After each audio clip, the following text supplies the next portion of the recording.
نہیں چکا ہے۔ امام پاک نے فرمایا ہاں عباس تم نے علم اسلام کی لاج رکھ لی ہے۔ وہی علم اگر کوئی دیکھنا چاہتا تو چلا جائے بلگرام شریف۔ بلگرام شریف میں وہی حضرت عباس کا علم ہے۔ سب سے بڑے بزرگ جب پہنچے کربلا کی زیارت کو بلگرام کے، اور کربلا کی زیارت کے لیے جب پہنچے کربلا شریف میں، رات کو بستر پہ سوئے ہوئے تھے، اچانک خواب میں حضرت عباس تشریف لے آئے۔ حضرت عباس تشریف لائے اور کہا آپ ہمارے یہاں آئے، اہلاً وسہلاً مرحبا، آپ کا آنا مبارک، بہت اچھا بابرکت، آپ تشریف لائے، لیکن ہم بھی آپ کو خالی نہیں جانے دیں گے۔ وہی علم اور وہی اسلامی پرچم جو مجھے حسین نے مدینہ شریف میں دیا تھا، وہ فلاں جگہ پر ریت میں آج بھی گڑا ہوا ہے۔ واہ واہ واہ۔ تو بلگرام کے سب سے بڑے بزرگ صبح کو اٹھ کے جب وہاں پہنچے اور آپ نے اس جگہ کو کھودا تو وہی علم اسلام، وہی اسلامی پرچم آپ کو ملا۔ آج بھی وہ بلگرام شریف میں موجود ہے۔ جھٹلا سکتا ہے کوئی؟ بہرحال بات چل رہی تھی کہ یہاں کے پہلے تو بازو کٹائے جاتے ہیں۔ آپ فلسفہ دیکھیے، یہاں پہ پہلے تو بازو کٹائے جاتے ہیں، پھر اس کے بعد میں پرچم اٹھائے جاتے ہیں۔ یہاں پہ پہلے تو بازو کٹائے جاتے ہیں، پھر اس کے بعد میں پرچم اٹھائے جاتے ہیں۔ اور یہ کربلا ہے، یہاں ہر قدم پہ کعبہ ہے۔ یہ کربلا ہے، یہاں ہر قدم پہ کعبہ ہے۔ یہاں غلاف نہیں، سر چڑھائے جاتے ہیں۔ اور یہ کربلا ہے، کہہ دو یزید سے جا کر، یہاں خزانے نہیں، گھر لٹائے جاتے ہیں۔ بتا رہا ہے اصغر کا تبسم ہم کو، گلاب صحرا میں کیسے کھلائے جاتے ہیں۔ امام حسین کی بارگاہ میں آپ حاضر ہیں اور ان کی بارگاہ میں طلب کرنے کے لیے آئے ہیں۔ جو طلب کرے گا اس کو تو ملے گا ہی ملے گا، لیکن ذکر کی وجہ سے جو طلب نہیں کر پایا اور طلب کرنے کا موقع نہیں ملا تو مجلس میں آ جانے کا مطلب یہ ہوتا ہے امام پاک اسے بھی عطا فرمائیں گے اور برابر عطا فرمائیں گے۔ اور وہ وہاں سے دیکھ رہے ہیں میرا کون سا دیوانہ میری مجلس میں بیٹھا ہے، کس عقیدت سے آیا ہے اور کس پیار سے آیا ہے، کس لیے آیا ہے، وہ برابر دیکھ رہے ہیں اور سب کو عطا کیا جائے گا۔ یہ ہم اہل سنت والجماعت کا عقیدہ بھی ہے، اعلیٰ حضرت کا مسلک بھی یہی ہے کہ تمام بزرگان دین جب توجہ فرماتے ہیں تو کتنے ہی برس ہو جائیں انتقال کیے ہوئے، وہ اپنے چاہنے والوں کو دیکھتے رہتے ہیں اور اپنے چاہنے والوں کی حاجتیں بھی پوری فرماتے ہیں۔ آج امام حسین کربلا میں اگرچہ موجود ہیں لیکن ہم اپنی چشم تصور سے دیکھ رہے ہیں، دھریا کی جامع مسجد میں وہ موجود ہیں اور اپنے چاہنے والوں کے دامنوں کو گوہر مراد سے بھر رہے ہیں اور ہم لوگ ان کی عطاؤں سے خوش ہو رہے ہیں۔ اور ساری زندگی لیے بس اتنا ہی کافی ہے کہ حسین ایک دانہ ہی عطا فرما، یہی ساری زندگی کے لیے کافی ہے کہ امام حسین علی مقام رضی اللہ تعالیٰ عنہ ہمیں دیکھ رہے ہیں اور لمحہ لمحہ ہمیں عطا بھی کر رہے ہیں، ہماری رہنمائی بھی کر رہے ہیں۔ قرآن انہیں زندہ کہتا ہے نا۔ میں ایک مثال آپ کو دوں، آپ کو بہت جلدی انشاءاللہ سمجھ میں آ جائے گا۔ شیطان کا نام تو آپ نے سنا ہی ہوگا۔ شیطان بہت شرارتیں کرتا ہے، خوب بہکاتا ہے۔ جب اللہ پاک نے حکم دیا کہ سجدہ کرو آدم کو، تمام فرشتے سجدے میں گر گئے، ابلیس نے انکار کر دیا۔ رب نے فرمایا کس چیز نے تجھے منع کیا سجدہ کرنے سے؟ کیوں نہیں کیا تم نے سجدہ؟ کہنے لگا انا خیر منہ، میں اس سے بہتر ہوں۔ غور کریے، میں اس سے بہتر ہوں، جس کو تو سجدے کا حکم دے رہا ہے میں اس سے بہتر ہوں۔ لفظ میں، بس یہ میں ہے جو انسان کو تباہ کر دیتی ہے، برباد کر دیتی ہے۔ بڑا اچھا گھر بن گیا، بہت جائیداد خرید لی، بہت زمین خرید لی، مالدار بن گئے، پیسے والے ہو گئے، حسن و جمال آ گیا، صحت مند ہو گئے۔ اب کسی نے کہا یار تم نے تو بہت کما لیا، بڑا اچھا تم نے گھر بنا لیا، اور آپ نے یہ کہہ دیا ہاں میں نے بہت اچھا گھر بنایا ہے، میں نے بہت اچھا اپنی صحت بنائی ہے، میں نے بہت اچھے اپنے بچوں کو بنایا ہے۔ جہاں آپ نے میں کہا وہیں سے زوال شروع ہو جاتا۔ یہ لفظ میں اتنی خطرناک ہے، آدمی کو تباہ کر دیتی ہے، برباد کر دیتی، کیونکہ سب سے پہلا عتاب جب اللہ کا نازل ہوا تھا وہ اسی میں کے اوپر نازل ہوا تھا۔ اس نے کہا تھا میں اس سے بہتر ہوں، اس میں نے اس کو تباہ کر دیا۔ کتنی 6 کروڑ برس تک عبادت کی تھی اس نے، لیکن ایک لفظ میں نے اسے تباہ کر دیا۔ اب اگر کوئی کہے بڑا اچھا گھر بنایا ہے تم نے، اللہ کے کرم سے، بہت اچھی آپ نے موٹر سائیکل لے لی، اللہ کے کرم سے، کار آپ کی بہت اچھی ہے، اللہ کے کرم سے، آپ کا لڑکا بڑا صحت مند ہے، اللہ کے کرم سے۔ کبھی میں نہ کہنا آج کے حسین کے جلسے سے یہ نصیحت لے جائیے، یہ وصیت لے جائیے، یہ پیغام علماء لے جائیے، یہ پیغام اولیاء لے جائیے، کبھی آپ کو میں نہیں کہنا ہے کسی معاملے میں، اور جب تک میں نہیں کہیں گے زوال آ ہی نہیں سکتا۔ ہر چیز اللہ کی طرف سے، سبحان اللہ، ماشاء اللہ، الحمدللہ، بڑا اچھا گھر بنا الحمدللہ، اللہ کے کرم سے، اللہ کی طرف سے، اللہ نے دے دیا تو بن گیا۔ میری کہاں مجال، جو میں حضرات ایک حافظ صاحب تھے، انہوں نے جب یہ تفسیر پڑھی نا انا خیر منہ والی، میں اس سے بہتر ہوں شیطان نے کہا، تو وہ کہنے لگے کہ اب میں اپنی زندگی میں کبھی میں نہیں کہوں گا، میں اپنی زندگی میں کبھی میں نہیں بولوں گا۔ اور یہ بات ہوگی مشہور کہ حضرت تو میں کبھی بولتے ہی نہیں۔ حافظ صاحب ایک ان کا مخالف تھا، اماموں کے بہت مخالف رہتے ہیں اور چپ کے مخالف ہوتے ہیں، اور اتنے بڑے بڑے مخالف ہوتے ہیں، امام مسلم مصلی پہ بیٹھے رہ گئے اور سب غائب ہو گئے۔ کچھ لوگ تو امام کے اتنے بڑے مخالف ہوتے ہیں، امام کو تنہا مصلی پہ بیٹھا چھوڑ جاتے ہیں اور سب غائب ہو جاتے ہیں۔ پتہ نہیں کیا یہ شیطانی وسوسہ ہے، یہ کیا ہے؟ آدمی ویسے تو محبت سے رہتا ہے، پیار سے رہتا ہے، لیکن جب امامت کی مصلی پہ پہنچتا ہے تو اس کے دشمن خود بخود بن جاتے ہیں۔ پتہ نہیں کیوں بن جاتے ہیں، یہ خدا کی قدرت ہے بات، اس میں کوئی کچھ نہیں کر سکتا۔ یعنی وہ حافظ صاحب کے بھی دشمن تھے، کہنے لگے دیکھتے ہیں کیسے نہیں بولیں گے، میں ان سے تو میں بلوا کر ہی میں چھوڑوں گا۔ چلو نماز میں پہنچ گئے، اور جیسی نماز کی صفیں بنی، لوگ بیٹھے تو یہ کھڑے ہو کے حافظ صاحب سے کہنے، حافظ صاحب مصلی پہ جا رہے تھے، تیاری کر رہے تھے مصلی پہ جانے کی، یہ کہنے لگے حضرات شیطان کس وجہ سے مارا گیا تھا؟ سوال ظاہر بات ہے، جب یہ کہیں گے کہ انا خیر منہ، اس نے کہا تھا میں اس سے بہتر، تو میں تو ضرور بولیں گے، اور انہوں نے تو ارادہ کر رکھا کہ میں بولیں گے ہی نہیں کہیں۔ کہ حضرت شیطان کس بات پہ مارا گیا تھا؟ کہنے لگے نماز کے بعد بتائیں گے۔ تسلی ہو گئی اس کو، نماز ہوئی، سلام پھیرا، اور جیسے ہی سلام پھیرا امام صاحب نے مڑ کے پوچھا وہ سوال کس نے پوچھا تھا؟ وہ سوال کس نے پوچھا تھا؟ تو یہ صاحب کہنے لگے میں نے کہا بیٹا بس اسی پہ مارا گیا۔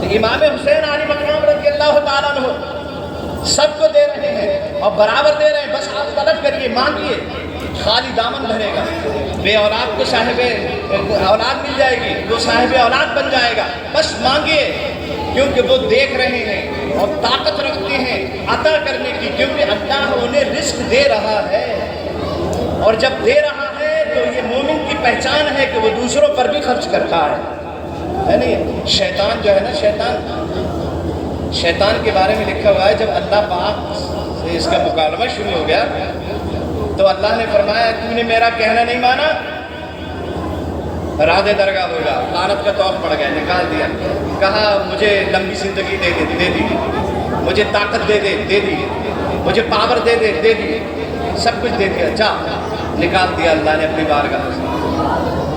اور اس کے بعد یہ اللہ کی بارگاہ میں جرت کر کے آیا، کہنے لگا میں تیرے نیک بندوں کو بہکاتا رہوں گا، راہ ہدایت پر بیٹھ جاؤں گا اور تیرے بندوں کو بہکاتا رہوں گا۔ رب نے فرمایا جا، جو کر ملے وہ کریے۔ چلا گیا، سمجھ رہے ہیں، وہاں سے نکل کے اب وہ بہکا رہا ہے لوگوں کو، غائبانہ طور پر بہکا رہا ہے۔ تو جب بہکانے والا غائبانہ طور پر بہکا رہا ہے تو ہدایت کا انتظام بھی غائبانہ طور پر ہونا ہی چاہیے، ورنہ اصول کے خلاف ہو جائے گا، اصول الہی کے خلاف ہو جائے گا کہ بہکانے والا جب غائبانہ بہکا رہا ہے تو اس کی ہدایت بھی غائبانہ ہی ہونا چاہیے۔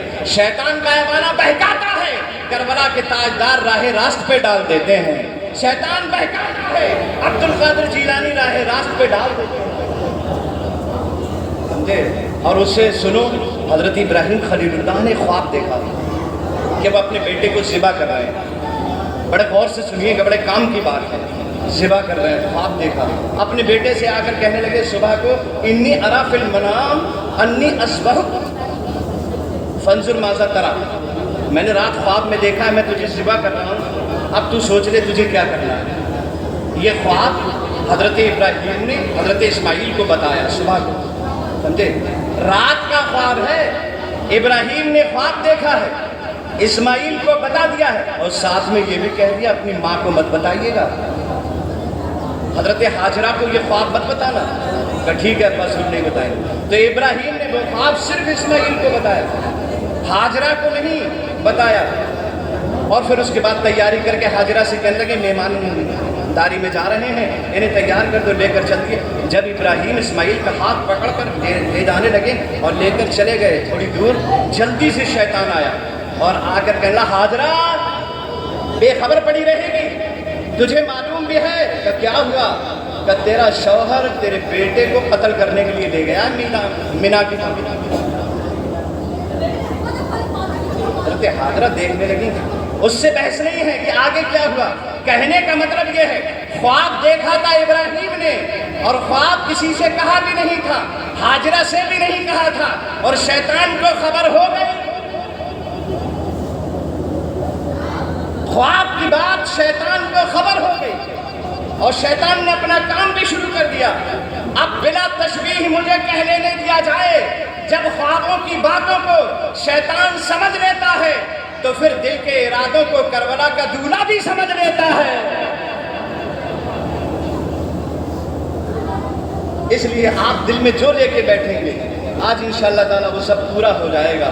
امام حسین علیہ السلام رضی اللہ تعالیٰ عنہ کے تعلق سے فرمایا وہ شہید ہیں. قرآن کہتا ہے ان اللہ اشتری من المؤمنین انفسهم واموالهم بان لهم الجنہ, بے شک اللہ نے مسلمانوں کی جانیں اور ان کے مال خرید لیے ہیں. یہ جو تمہارے پاس تمہارا مال ہے یہ تمہارا نہیں ہے, اللہ کا ہے. اس لیے کبھی یہ نہ کہنا میرا مال ہے. یہ تمہارے پاس جان ہے تمہارے جسم میں, یہ اللہ کی جان ہے. کبھی یہ نہ کہنا میری طاقت, میری قوت, میری جان, میں نے یہ کیا, میں نے وہ کیا. یہ سب کہنے کی ضرورت نہیں. اللہ کا قرآن کہتا ہے ان اللہ اشتری, بے شک اللہ نے خرید لیے ہیں مسلمانوں سے ان کی جان اور ان کے مال. تو ہماری جانیں جو ہماری ہیں حقیقت میں ہماری نہیں ہیں, اللہ نے خرید لیے ہیں. ہمارے مال حقیقت میں ہمارے نہیں ہیں, وہ اللہ نے خرید لیے ہیں. اصول تجارت یہ ہے, مولا جب ہم بازار میں جاتے ہیں اور بازار میں کوئی سودا ہمیں پسند آ جاتا ہے, وہ سودا ہم خریدنے کے لیے پہلے بھاؤ کرتے ہیں, اور جب بھاؤ طے ہو جاتا ہے تو پھر اس کی قیمت ادا کی جاتی ہے, سمن دیا جاتا ہے, مبی لی جاتی ہے, ادھر سے پیسہ دیا جاتا ہے, ادھر سے مال دیا جاتا ہے. یہ دو چیزوں کا تبادلہ ہوتا ہے, مبادرۃ المال بالمال ہوتا ہے. یا اللہ اصول تجارت تو یہ ہے کہ جب ہم تجارت کرتے ہیں تو ایک چیز دیتے ہیں ایک چیز لیتے ہیں. مولا تو نے یہ تو کہہ دیا کہ مسلمانوں کی جانیں بھی ہم نے خرید لی, مسلمانوں کے مال بھی ہم نے خرید لیے, بدلے میں ہمیں کیا ملا, تو نے ہمیں بدلے میں کیا عطا فرمایا. قرآن کہتا ہے بِأَنَّ لَهُمُ الْجَنَّةَ, ہم نے مسلمانوں کی جانیں خرید لیے ہیں, ان کے مال خرید لیے ہیں, اور بدلے میں ہم نے انہیں جنت عطا فرما دی ہے. نعرہ تکبیر, نعرہ رسالت, نعرہ غوثیت, ذکر شہدائے کربلا. بدلے میں جنت عطا فرما دی. اب جنت کسے ملے گی؟ صرف مومن کو, کیونکہ مومن کی جان خریدی گئی ہے, مومن کا مال خریدا گیا ہے. اور کس نے خریدا ہے؟ امام حسین نے میدان کربلا میں خریدا ہے. منڈی تھی میدان کربلا, تجارت کی تھی امام نے. اور قرآن کو اگر آپ غور سے مطالعہ کریں گے تو آپ کو سمجھ میں آ جائے گا کہ بہت سی منڈیاں لگی ہیں اور بہت سے تاجروں نے تجارت کی ہے اللہ سے, اور اللہ کی تجارت میں تو کبھی نقصان ہوتا ہی نہیں ہے. جو بھی اللہ سے تجارت کرتا ہے اس تجارت میں ہمیشہ فائدہ ہوتا ہے. آپ اگر قرآن کا مطالعہ کریں گے تو آپ کو سمجھ میں آئے گا کہ بہت ساری منڈیاں گزری ہیں اور بہت سارے تاجر گزرے ہیں.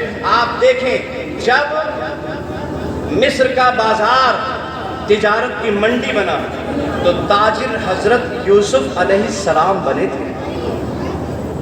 جب تجارت کی منڈی دریائے نیل بنا تب تاجر حضرت موسیٰ علیہ السلام بنے تھے. جب تجارت کی منڈی وادی منی بنی تو تاجر اسماعیل بنے تھے۔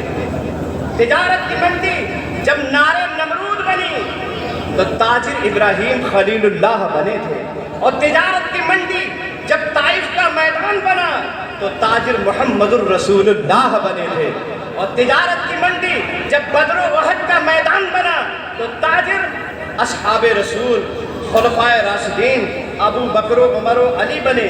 حضرات، ہر دور میں منڈی بدلتی رہی ہے، ہر دور میں تاجر بھی بدلتے رہے ہیں۔ جب تجارت کی منڈی کربلا کا میدان بنی تو پھر تاجر سیدنا امام حسین علی مقام بنے ہیں، اور تجارت کی منڈی جب بریلی بنی تو تاجر امام احمد رضا بنے ہیں۔ تجارت کی منڈی جب بغداد بنی تو پھر رسول اللہ کی 10 لاکھ حدیثوں کا حافظ امام احمد ابن حنبل تاجر بنا ہے، جو اپنی ننگی پیٹھ پر کوڑے کھاتا رہا اور رسول اللہ کی حدیثوں کی حفاظت فرماتا رہا۔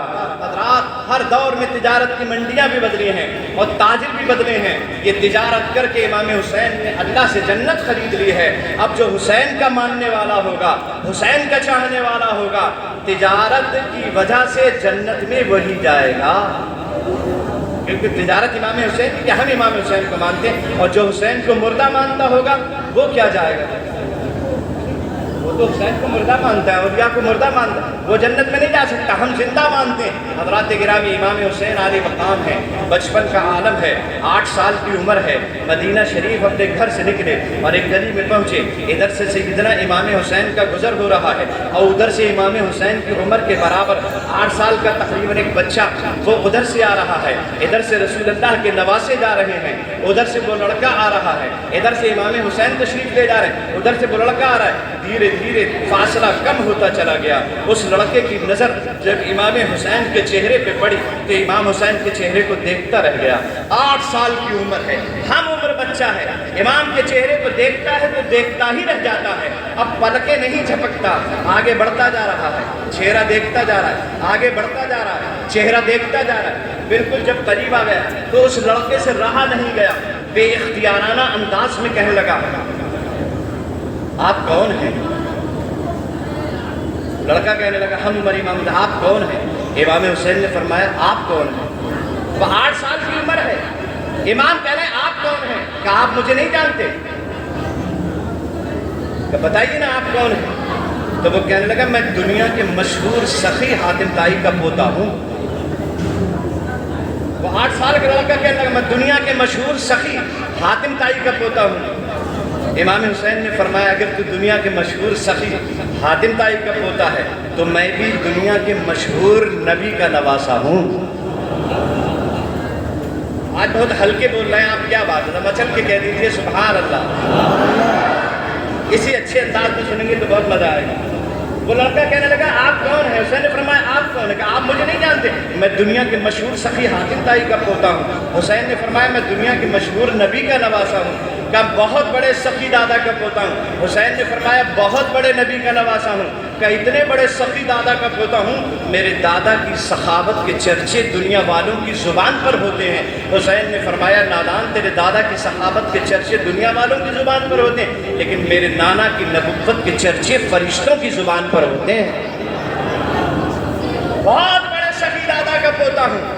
حسین نے فرمایا، بہت بڑے نبی کا نواسا ہوں۔ کہ اتنا بڑا میرا دادا تھا، اتنا بڑا سخی تھا، اتنا بڑا سخی تھا میرے دادا کی ایک بہت بڑی حویلی تھی۔ اس حویلی کے 10 دروازے تھے۔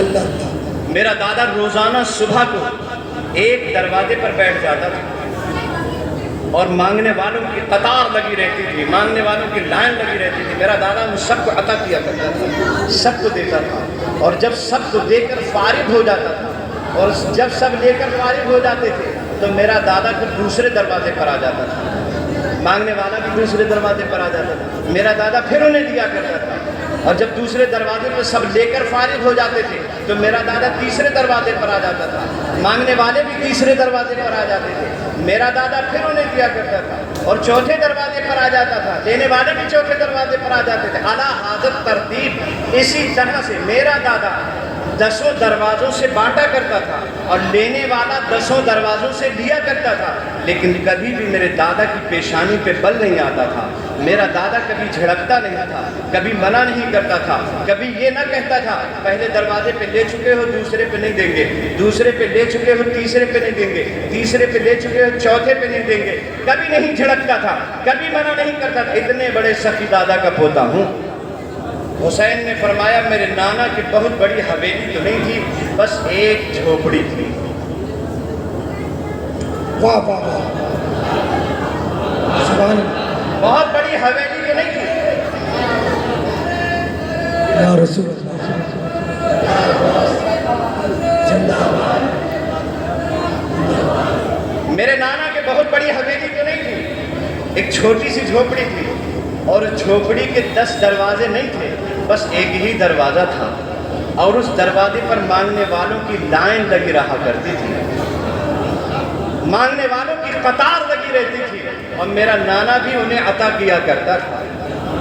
اور نادان سن، تیرا دادا جب پہلے دروازے پر بانٹ کر فارغ ہو جاتا تھا، دوسرے دروازے پر آتا تھا، لینے والا بھی دوسرے دروازے پر آ جاتا تھا۔ اس کا مطلب یہ ہوا اس کا پہلے دروازے پر پورا نہیں ہوتا تھا، اس لیے اسے دوسرے دروازے پر آنا پڑتا تھا، اور جب دوسرے دروازے پر بھی پورا نہیں ہوتا تھا تو تیسرے دروازے پر آنا پڑتا تھا، اور تیسرے پر بھی بھرا نہیں ہوتا تھا تو چوتھے پر آنا پڑتا تھا۔ اسی طرح اس کو در در جانا پڑتا تھا، 10 دروازوں سے مانگنا پڑتا تھا، لیکن میرا نانا اس ایک دروازے تھے جس کو ایک مرتبہ عطا فرما لیتا تھا، قیامت تک اسے دوبارہ مانگنے کی ضرورت نہیں پڑتی تھی۔ نعرہ تکبیر، نعرہ رسالت، نعرہ غوثیت، ذکر شہدائے کربلا۔ یہ حسین کا بچپن ہے، بچپن۔ جب حسین بچپن میں ایسے تھے تو بچپن میں کیسے رہے ہوں گے؟ یزید کا خط آیا، والی مدینہ کے پاس، مدینہ کے گورنر کے پاس خط پہنچا گورنر ہاؤس میں۔ امام حسین علیہ مقام رضی اللہ تعالیٰ عنہ کو ان کے تعلق سے اس خط میں لکھا ہوا تھا، ولید حسین سے میری بیعت کروا دو، حسین سے مجھے اپنا امیر تسلیم کروا دو، میں چاہتا ہوں کہ حسین مجھے اپنا خلیفہ مان لیں۔ اس خط میں لکھا ہوا تھا، ولید نے خبر بھجوائی، حسین آپ کو گورنر ہاؤس میں طلب کیا جا رہا ہے۔ امام حسین گورنر ہاؤس میں جانے کے لیے تیار۔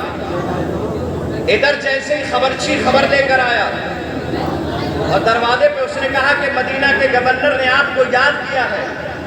سیدہ زینب اس وقت امام حسین کے گھر میں موجود تھی، کہنے لگی بھائی مجھے کچھ شک لگ رہا ہے، ولید نے آخر کیوں بلایا ہے، گورنر ہاؤس میں آپ کو طلب کیوں کیا گیا ہے، کچھ خطرہ لگ رہا ہے۔ امام حسین نے کہا بہن یہ رسول اللہ کا امن کا شہر شہر مدینہ ہے، یہاں تو بدامنی ہو ہی نہیں سکتی ہے، میں جاؤں گا ضرور جاؤں گا۔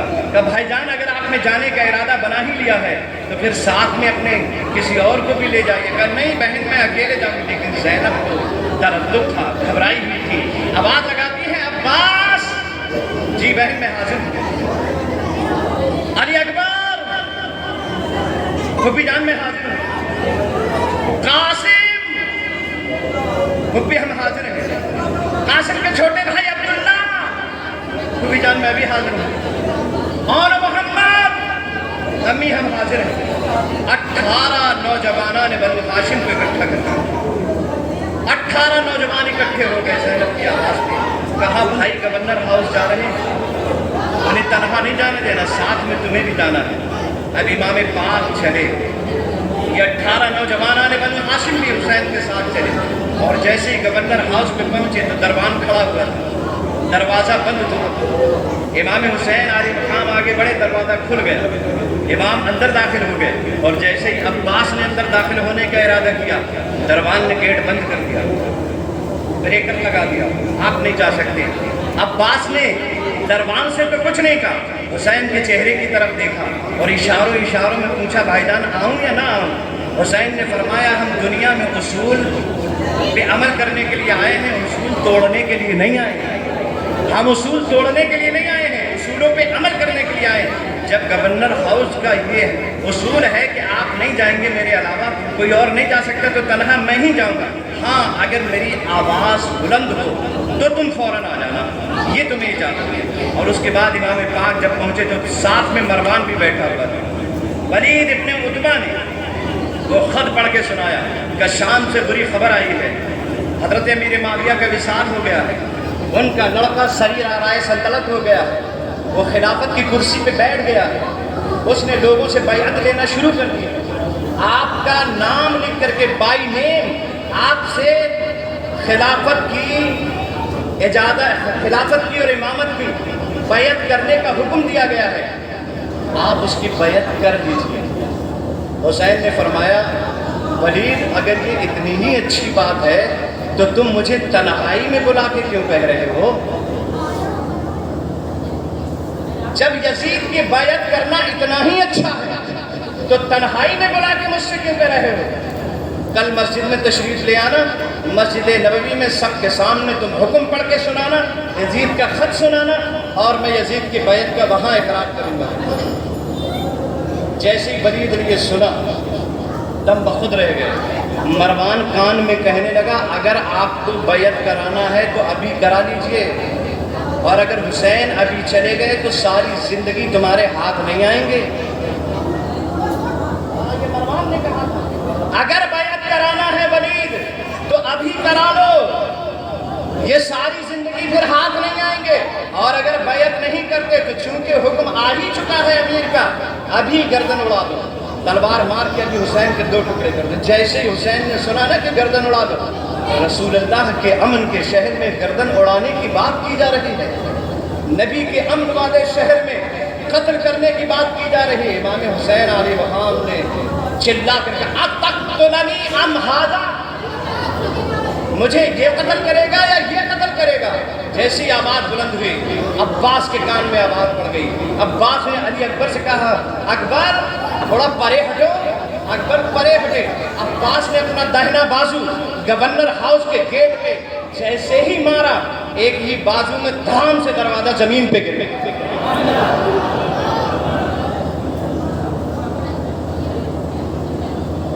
کبھی دیوار ہلتی ہے، کبھی در کانپ جاتا ہے، علی کا نام سن کے اب بھی خیبر کانپ جاتا ہے۔ عباس تھے تو آخر انہی کی اولاد۔ دروازہ دھام سے گرا اور حسین کے پاس پہنچے، کہا بھائی جان کسے قتل کرنا ہے؟ اسے قتل کرنا ہے، اسے قتل کرنا ہے؟ عباس کے ہاتھوں پر حسین نے اپنا دست مبارک رکھ دیا، نہیں عباس، یہ رسول کا امن کا شہر مدینہ ہے،